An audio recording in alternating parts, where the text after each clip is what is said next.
Hello hi everyone, তোমরা সবাই কেমন আছো? আমি খুব ভালো আছি। আজকে আবারও চলে এসেছি তোমাদের কাছে একটা সহজ রেসিপি নিয়ে। সেইটা হলো ঝিঙে আলু পাতুরি। তোমরা তো ঝিঙে পাতুরি অনেকেই খেয়েছো, কিন্তু তার মধ্যে আমি একটু আলু দিয়ে তৈরি করে দিলাম ঝিঙে আলু পাতুরি। খুবই সহজ, একই পদ্ধতিতে রান্না।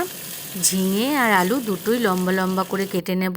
আলুটা একটু পাতলা করে কাটবো, যাতে ঝিঙের সাথে সাথে সেটাও তাড়াতাড়ি সেদ্ধ হয়ে যায়।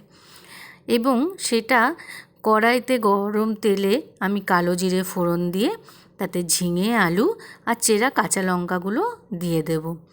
সবগুলো একসাথে নাড়াচাড়া করে হালকা ভাজা ভাজা হয়ে আসলে তার মধ্যে হলুদ গুঁড়ো এবং লবণ দিয়ে দেবো। সেইগুলো দিয়েও আবার একটু নাড়াচাড়া করে ভাজা ভাজা করা হয়ে গেলে তার মধ্যে আমি দিয়ে দেব আগে থেকে বাজার থেকে কিনে আনা প্যাকেজিং সর্ষে পেস্ট। সেই সর্ষে পেস্ট গুলিয়ে রেখেছিলাম। লবণ দিয়ে গুলিয়ে রাখলে খুব ভালো হয়, সর্ষেটা তেতো হয় না। এবং এদিকে আমি দেখব যে আমার অলমোস্ট রেডি হয়ে গেছে পাতুরিটা।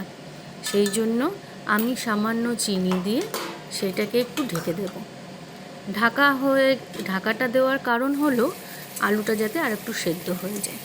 এবার ঢাকা তুলে দেখলাম আমার আলু সেদ্ধ হয়ে গেছে এবং ঝিঙে পাতুরি একদম রেডি।